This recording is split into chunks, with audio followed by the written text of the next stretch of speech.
Again, welcome everyone, and I'm so really happy for today's event. Um, First, I'm very pleased to see that basically most of you early career students have attended the lecture today that was specifically imagined for the early career scholars. Um, in the last meeting that we had between the Early Career Scholars Committee in the earlies in December, we promised as a committee to start a sort of a program to gain some skills with respect to carrying out international and cross-cultural research. So therefore, we're keeping we in our promise today. We are really very honored to open the dances with Professor Wang, who's been really available and to whom we are grateful for having accepted our invitation. So, very couple of words about Professor Wang. After majoring in China, she obtained an MSc and a PhD in Harvard University, if I'm not wrong. And now she's currently chair of human development and at the Cornell University at New York. She heads the Culture and Cognition Lab, and her research basically aims at examining the mechanisms that underlay the development of a variety of cognitive and social cognitive skills in the context of culture. And she focuses particularly on autobiographical memory. As I understood, she got interested because I did some studies. So you got interested in the area because you found this large gap between a high academic interest in the Western world in autobiographical memories and a poor interest or lack of information in China.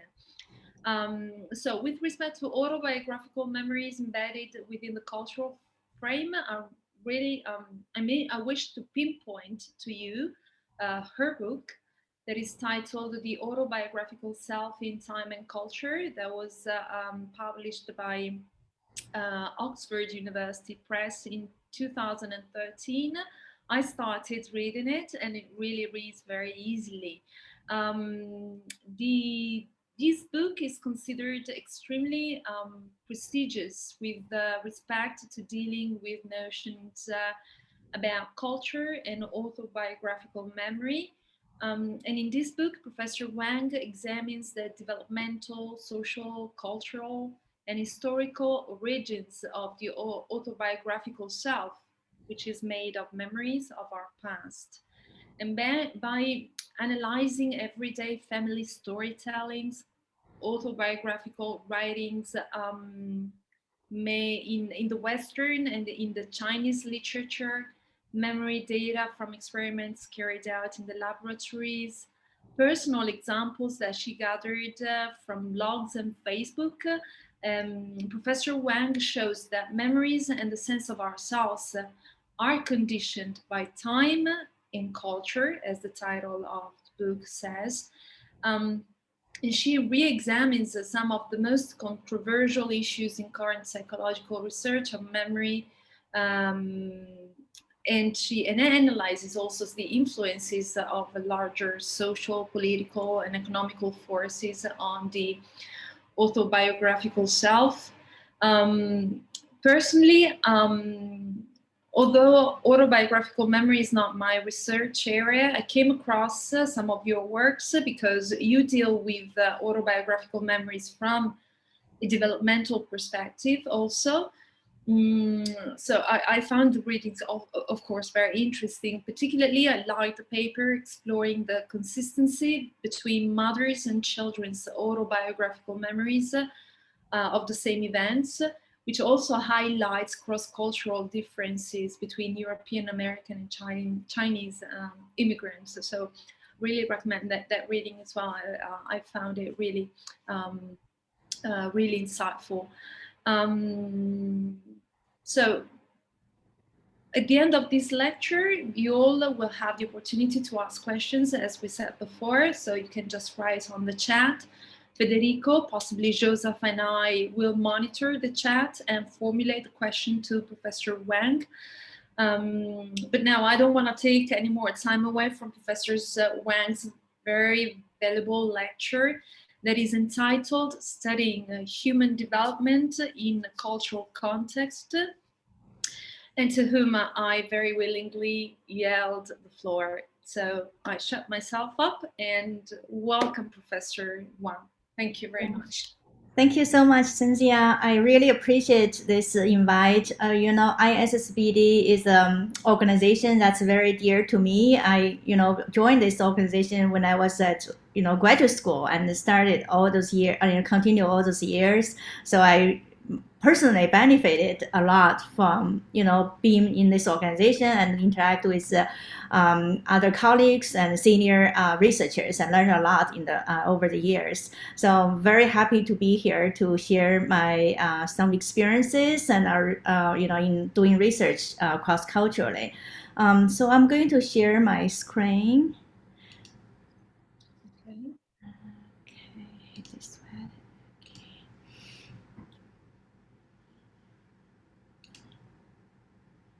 Can you all see it? Yes, we do. Okay, great. So Cinzia gave me the task to come to talk with you about studying culture or doing cross-cultural research, more sort of focusing on the sort of the method, right? So I thought about that. So obviously there are some very specific methodology-wise, when you considering doing cross-cultural research, some of the things you can easily find from any textbook about cultural psychology or cross-cultural psychology. You can easily find those things, for example, translation issues, biases in responses and so forth. So we can talk about that I think at the end or even in the process during my presentation. So I would say feel free to ask questions anytime. And I personally, enjoy this sort of a conversational kind of way instead of, giving a whole bunch of presentation and then, so just feel free to interrupt me anytime and raise questions.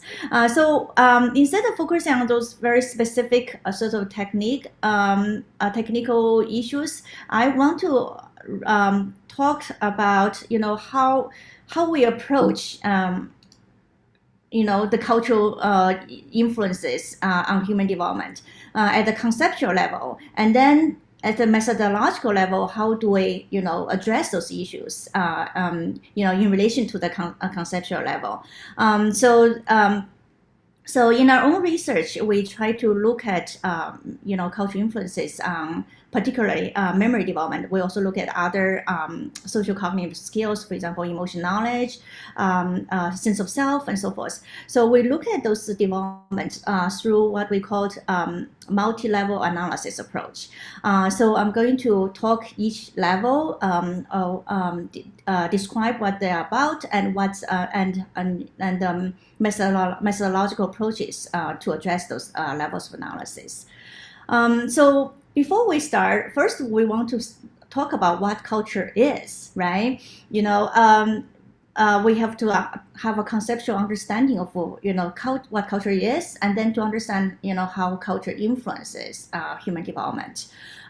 So when we talk about culture, when you look at the literature, most oftentimes you think the description is like different groups of people, right? And there's also definition of culture as all kinds of information. So it comes to a very sort of static view of culture as different groups to very undefined view as different information. So what I see culture consistent with many theories in cultural theories is to see culture as a sort of dynamic constellation of ways of life. So it constitutes, or it has very many important characteristics that can influence how we see its influence on human development and how we study its influence on human development. One important characteristic of culture is that it is sort of multifaceted construct. So it's not just an entity, this is the Chinese culture, this is American culture, but instead see it as a sort of dynamic construct that include many elements, dimensions, and variables and so forth that can influence human development at different levels of context, from national level to institutional level to interpersonal level and to individual level. And then also cultural influence is not just it's both at the public time and space, meaning those cultural values and beliefs and so forth can be shared in the public space by the community or by a community, and also can be internalized into individuals' own thinking and behavior, right? So as a result, that we see culture as both located in the public space and also in the internalized private space of the individual. And culture can influence the human development both in a direct way, where individuals are directly exposed to cultural norms, values, and beliefs, and so forth, and as such, they think and behave in a culture-specific way, and also can be mediated through everyday routines and practices, which are organized by socialization agents and the community and so forth. So in that case, cultural influences are mediated through those institutionalized activities and practices. And culture also is not static. It's not like, this is Chinese culture, it's always been like that, or this is American culture. No, culture is transitory and ever-changing. Because the society is changing, there's many factors that can influence the change of cultural values and practices. Can be policy, can be economic growth, it can be certain, factors taking place, for example, COVID-19, right? Those kind of things can all at the societal level can change our values and practices, which can in turn shape memory development. So in response to those, different characteristics of culture, so we can think about how culture can influence human development at those different levels.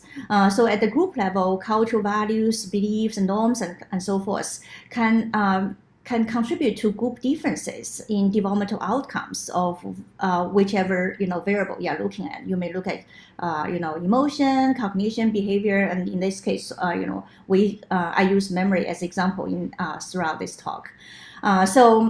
Cultural values, beliefs, in the micro context can lead to differences in developmental outcomes in memory development.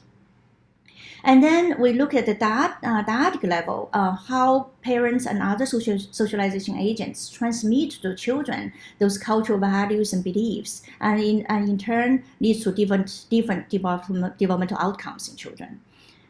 And then at the individual level, we see children as playing an active role in their cultural learning. And as a result, they have different cultural attitudes and identifications and beliefs, which further leads to individual differences in memory developmental outcomes.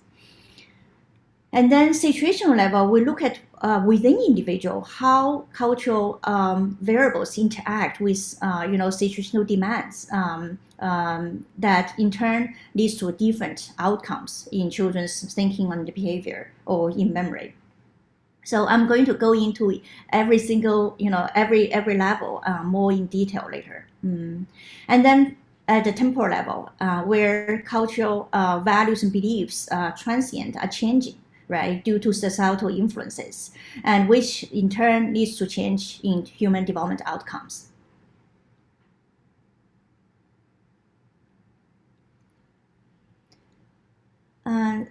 Cinzia, so make sure if anybody asks questions, just stop me and make sure let me know. I cannot really see anybody or see the the chat. So if anyone raise hands or post a question in the chat, I won't be able to see anything. Okay, just feel free to stop me anytime. So at the group level, it's also something we most frequently see in cross-cultural research, where researchers compare, group A and group B on the variables they are interested in, for example, memory development, and also sometimes people, researchers look at multiple groups, right? We've seen studies involving like 100 societies looking at a particular outcome, in measuring, in those societies. So one important thing to consider is when you choose, when you do cross-cultural research, you will involve more than one group, right? So when you choose which groups to include in your study, one thing I think is very important too is that you have a solid understanding of those cultural groups that you include in your study. I have encountered situations where a scholar came to me say, "Hey, I have a Chinese group in my study together with other 5 cultural samples, and so we found the Chinese group differed from all the 5 other cultural groups in this particular measurement. Can you tell me how to interpret that?" So I said. You have to understand the Chinese culture, and then that allows you to make informed hypotheses, right? And if you don't know language or the culture of the groups you include in your study, at least include researchers from those cultures, right? That can help you to inform your hypothesis and help you understand your research findings, as opposed to trying to postdoc, trying to say, how to interpret my findings. So I think that's critical when you decide to move forward with a cross-cultural comparison. Obviously, for this level of research, the first thing is to make sure you have a solid understanding of the culture that you include in your study, and also to identify the cultural dimensions that you think it will be influential for the measurement you have in your study. Right, so that will allow you to make informed hypotheses about expected cultural differences or similarities, for that matter. Right. In our own study, we looked at many cultural elements in terms of how they could influence memory development. So I'm just going to use one element, one variable as example to throughout this talk. So one of the things we looked at is sort of culturally prioritized self-goals. As research has shown that in Western cultures, there is a great emphasis on autonomous self-goals, such as to be distinct, to be unique, and to exercise one's self-control and self-goals and so forth. Whereas in many non-Western cultures, such as East Asian cultures, there is a great emphasis on relational self-goals, such as to belong, to fit in, and to be affiliated with groups. So those different self-goals can motivate individuals to remember, attend to information in a different way, and as a result, to remember information differently. So in cultures that prioritize or encourage autonomous self-goals, individuals will be motivated to remember information, focusing on their own roles and perspectives. So more self-focused memories, and they're also likely to recall more idiosyncratic details from the personal experiences, from the autobiographical memories, because those memories can help them to reaffirm their sense of autonomy, right? Whereas in cultures that emphasize relational self-goals, individuals would be motivated to attend to information about other people, looking at what other people are doing and thinking in the past experience, right, or during ongoing experience, and as a result, are more likely to recall information related to other people. They're also more likely to recall what we call sort of general information that signal social conventions, right? So, for example, remember things like my family used to go to this community picnic party, every other week, something like that. So those kind of memories signal social conventions and norms. So we have done studies to examine those expected hypotheses. So give you a couple of examples. So in one study, we asked Chinese and European Canadian children to recall those past their early experiences. We have 8-year-olds, 11-year-olds, and 14-year-olds. We asked them to recall their own childhood experiences, experiences that took place before they started the formal schooling, before they started the elementary school. And then we looked at what kind of memories children came up. So what we found is across all age groups, European Canadian children are more likely to recall specific one-time events, events that are unique to themselves. Events that can facilitate a sense of autonomy, right? Whereas the Chinese children are more likely to recall generic routine events, that signals social conventions. On the other hand, Chinese children recall more information, focusing on more memories that that are related to other people, right? So we looked at the percentage of memories that are relevant to other people versus percentage of memories that are only focusing on the child, him or herself. So as you can see here, across all age groups, Chinese children record proportionally more memories that involve other people than European Canadian children. So in another study, we looked at whether children, how children recall information about their own internal states, right? So again, autonomous self-goals motivate individual children or adults to focus on their own subjective thoughts, feelings, and desires in the past events. So those information is more likely to be recalled afterwards. So we looked at how children recall their, mental states, including emotions, thoughts, desires, and so forth, in their memories. We ask children and their parents as well. We ask mothers to nominate events that took place in children's life, one positive event and one negative event. Then we interviewed mothers and children separately about this event. So the idea is we want to see how consistent or different mothers and children are when they recall the same events, right? So adults' interpretation and children's interpretation can be very different, right, of the same event. But here I'm going to present mainly just cross-cultural differences in children's recall of internal states and the specific details. So as we expected, European American children compared with the Chinese immigrant children, so those are all 6-year-olds. So in both, when we recall both positive events and negative events, European American children record more information about their own internal states, thoughts, desires, feelings, and so forth, than Chinese immigrant children. Okay.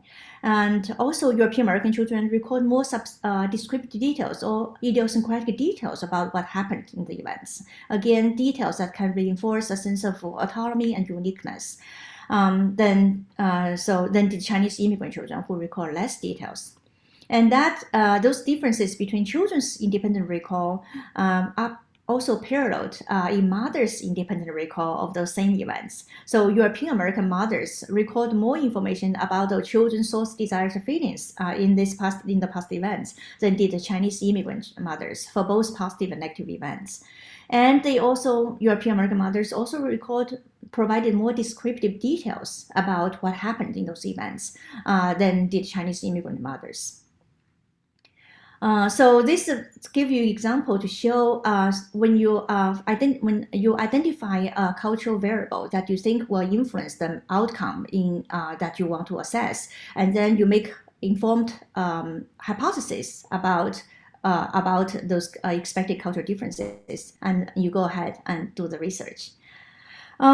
So on the other hand, as you can see here, mothers seem to, the memories seem to parallel children's memories. So parents play a very important role in child development, particularly in early child development, right? Where they mediate to children cultural values and beliefs, which subsequently being internalized by children into their own thinking and behaving, right? So at the didactic level, we look at how parents transmit to children those the cultural variables that you hypothesize to matters for the developmental outcomes you are assessing, right? And then to relate those family parental practices with children's developmental outcomes. So one critical task at this level is to identify family practices that would influence children's developmental outcomes, practices that can transmit to children values and practices related to child outcome, and then you can connect that practices to to cultural differences that you have observed in children's developmental outcome. For memory research, researchers have shown that one practice seems to be particularly important in children's development of autobiographical memory, which is how parent-child joint reminiscing all share memories about what happened in the past. Right, so it's something very common. Parents talk to children, what did you do in school today, or they went to somewhere, and the mother would kind of bring up, say, oh, we came here last time, you did this and that. So this is kind of conversation frequently observed across different cultural contexts, right? But important thing is parents in those different cultures may formulate the conversation in different ways. And as such, they model to children what to remember, how to remember, and why to remember it in cultural specific manner. Research has consistently shown that our research often focuses on European American and East Asian cultural context. It has been shown that European American mothers often provide more elaborate details in the conversation with children, and also use a child-centered approach. They let the child take a leading role, even when as long as the child is capable of doing that, they let the child lead the conversation, and often focus on the children's source, desires, and feelings in the past events that's under discussion. Right. Whereas in the East Asian conversational context, we often observe that mother tend to take a leading role, right? So what we label as a pragmatic conversational style. Mother take a leading role, ask questions, expecting the child to give an answer, and also often focus on focus the conversation not on the child, him or herself, but on social interactions. And they talk a lot about other people who are not part of the conversation, but what they did in the past event, how they felt, and so forth. So it's more socially oriented conversational style. While we're studying culture, we know that experimental research is harder to do because, for one thing, we cannot randomly assign people to different cultural groups, right? So oftentimes you can build in some experimental dimension into the design that will allow you to make causal conclusions. However, it's also there's also ways to build experimental research into, if not at the group level, but at other level of analysis. So, for example, in the didactic level analysis, we can use what we call the training paradigm to build experimental design to help understand the influence of culture. Give you example here. In this one study, we want to say, we know that mothers, European American mothers, often talk to children in a child-centered manner, right? Focusing on children's source, desires, feelings, and so forth. When they share memories with children, more so than Chinese mothers.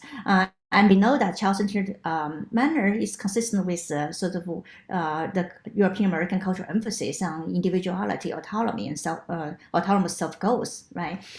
So we want to see whether that approach that often frequently used by European American mothers indeed play a role in facilitating the children's recall of idiosyncratic details from their own experiences, right? So we did the study where we have a large group of children from European American and Chinese American cultural background. Started at age 3. We did all kinds of pre-tests and then random assigned children into a control group and a training group. Okay, And for both groups, we ask mothers to share memories with the children as frequently as they could for 6 months, right? So every month we send them a reminder, and then just try to encourage them to share memories as frequently as they could with the children. So for both control groups and training groups, the only difference between the two groups is for the training group, we also tell mothers, when you share memories with the children, please talk with the child about the thoughts, feelings, and desires in the past events. So we encourage them to focus on the child's subjective experiences in the past event. So the more child-centered conversation style, right, which we frequently observed in European American cultural context. So 6 months later, so before the training, we assess the mother-child conversation with naturally occurring mother-child conversation.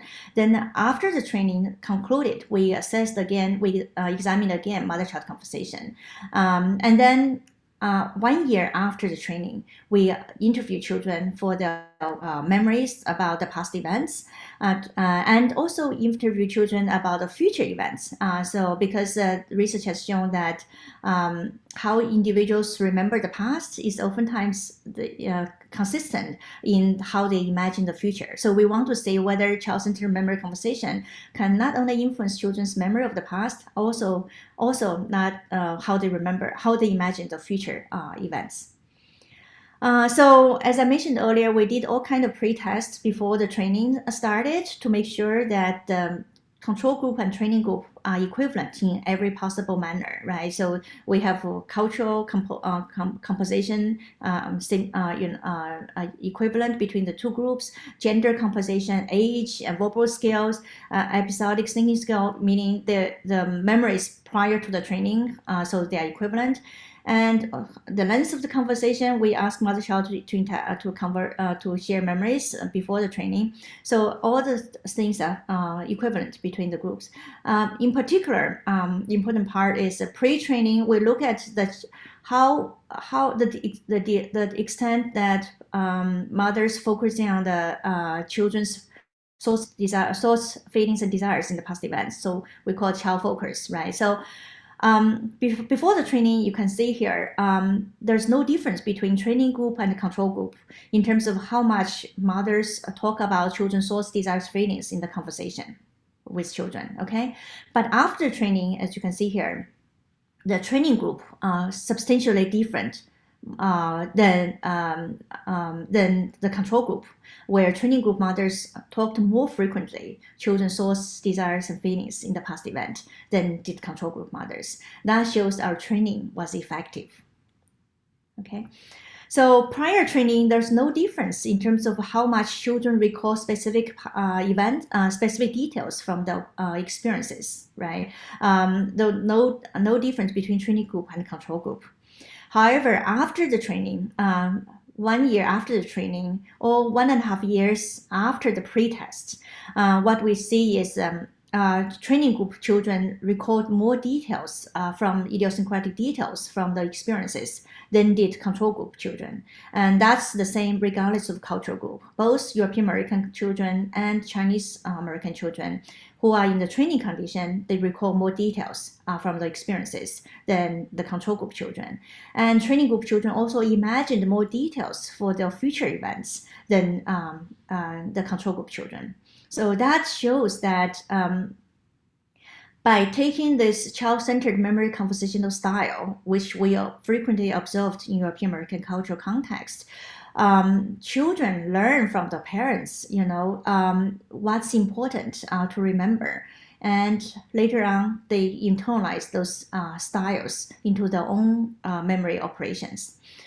So didactic level of analysis allows us to see the mediation role of parents in transmitting to children cultural values and beliefs and ways of thinking and further influence developmental outcomes.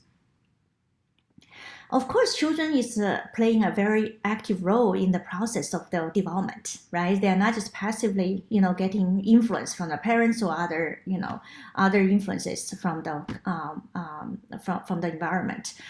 So they play active role in the cultural learning, and as a result, we can observe individual differences in cultural identification and attitudes, which would be associated with individual differences in developmental outcomes.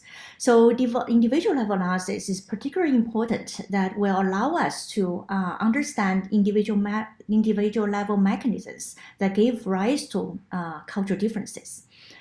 So one critical task at this level of analysis is to measure culture in the individual, right? So if we say cultural self-goals are important to shape memory development, so let's measure cultural self-goals in children and to see whether that they affect children's memory development even at the individual level, and also to see whether they contribute to group level differences.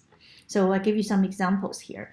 So we in several studies we measured cultural self-goals in children as well as adults. So we asked them to describe themselves, just sort of a very standard measure in the 20 statement test. You ask people to complete a sentence as I am, right? Started with I am. With children, we ask children, and little Jack, we're going to write a story about you. We're going to write a story that tells about Jack. Tell me what we should include in the story. So the child would tell you, I'm a boy. I'm age 5. I went to kindergarten.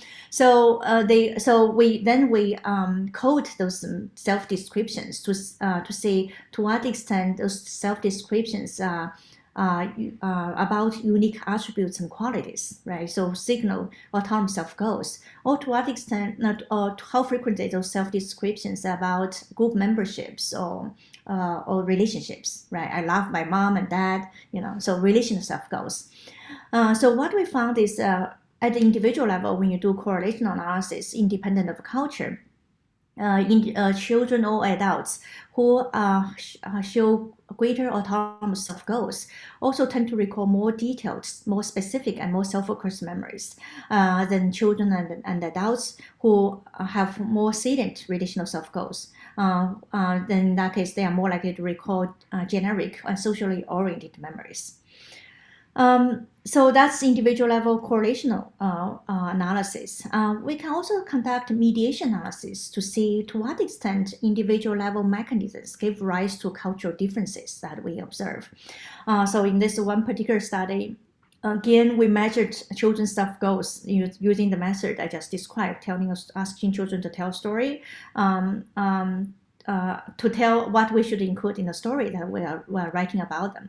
So in this one study, we have even very young children, 3-year-olds. We interviewed them, asking them to provide self-descriptions, and also ask them to recall specific events in their lives, recent life events. And even at age 3, European American children describe themselves more in terms of their unique attributes, qualities, possessions, and so forth. Focusing on themselves and related to others, compared with Chinese immigrant children and Chinese children from China, who more frequently talk about their relationships and group memberships.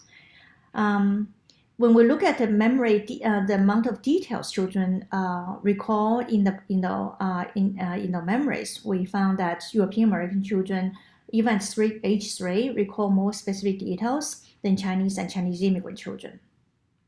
And then we conducted mediation analysis, as you can see here. So the cultural differences or cultural effect on children's recall of specific details is partially mediated through children's autonomous self.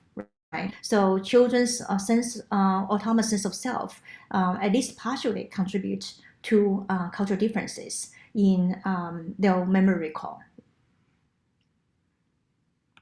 So individual level analysis is very important. That allows us to examine the mechanisms that contribute to cultural differences at the group level. Right? And then situational level is while individual level analysis focusing on the analysis across individuals, right? Looking at the individual differences. The situational level analysis will really go further to see within the person how culture influence our thinking and behavior. So we know that we all include internalize different values and beliefs, and no matter where we are, no matter which society we are in, we all have both autonomous sense of self and a relational self to function in any society, right? We need to feel connected with other people. We also need to feel a sense of agency, being able to make our own decisions, and being autonomous, individual. So we encompass both kinds of self goals within us, right? However, those self goals can become selectively activated depending on the situations where we are in. For example, when we are in we also have, for example, we are in the academic setting in a classroom. The kind of self goals the most activated would be achievement related, right? Whereas in a competition context, maybe your autonomous personal achievement to go get it, to be so those kind of self goals are more activated. Whereas when you are hanging out with your friends, your relational self goals would be more activated. So depending on the context we are in on the daily basis, and depending on who we are interacting with, then our sense of self or self goals can be activated selectively, and which in turn can influence how we remember our experiences in that particular context. So in that case, we can say our cultural frame or interact with situational demands that leads to particular ways of thinking and behaving. So you may have all heard about this sort of frame switching, right? It's a term frequently used in the cross-cultural research to describe that how our our goals in general, our motives can be changed, or cultural frame of thinking can be changed depending on the situational context. That frame switching has been frequently used in the study of individuals living in multicultural world who encountering particularly different situations that require different reactions or different thinking styles. So I just give you one example of that we have looked at how speaking different languages can influence children's, in this case, how they endorse different cultural values, how they see themselves, and how they remember. So we did this study in Hong Kong with bilingual English-Chinese bilingual children. We interview children we random assign children to either English interview condition or the Chinese interview condition. We use so children interviews in one of the languages. We ask them to the endorsement of particular Chinese culture, particular cultural values. For example, we ask them, when you hear you win a big prize, or in a competition, are you going to choose to tell people about it, or you are going to keep it to yourself? So one is more about personal achievement, personal sufficiency, related to autonomy or independent culture which One is more about modesty, related to Chinese cultural values. So we ask children to choose, which cultural values they endorse. We also ask them to describe themselves using the method I just described, telling stories, and also recall the recent recent personal experiences. So what we found is we have 8, 10, 12, and 11, 14-year-olds. So across all age groups, what we found is children interviewed in Chinese show greater endorsement of Chinese values compared with Chinese children who are interviewed in English, who show greater endorsement of Western independent values. And when we looked at the self-descriptions, we found that children interviewed in English describe themselves more frequently in terms of the unique attributes, qualities, compared with children who are interviewed in Chinese, who describe themselves more in terms of social relationships and social roles. And then when we look at the memory self-focus, to what extent children focus on their own roles, perspectives, subjective experiences in the memory. What we found is children across all age groups, children interviewed in English record more self-focused memories than children interviewed in Chinese. And we also did mediation analysis, which shows that speaking a particular language for example, Chinese, speaking Chinese leads to greater endorsement of Chinese values, and that mediated that further leads to the activation of autonomous opposite. Activate of relational self-focus or deactivate of autonomous self, which in turn the activation of autonomous self leads to greater self-focused memory. I noticed I already talked 40 minutes. I want to make sure there is some time at the end for questioning. So I'm going to go relatively faster for the rest of the talk. I will be happy to share the slides, and then so you can look into the studies I discussed here. So that's situation analysis. And finally, there is a temporal level analysis where we see culture as something ever changing, right? Cultural values and beliefs and practices evolve as a result of the societal, political, economic changes, and which in turn can influence human developmental outcomes.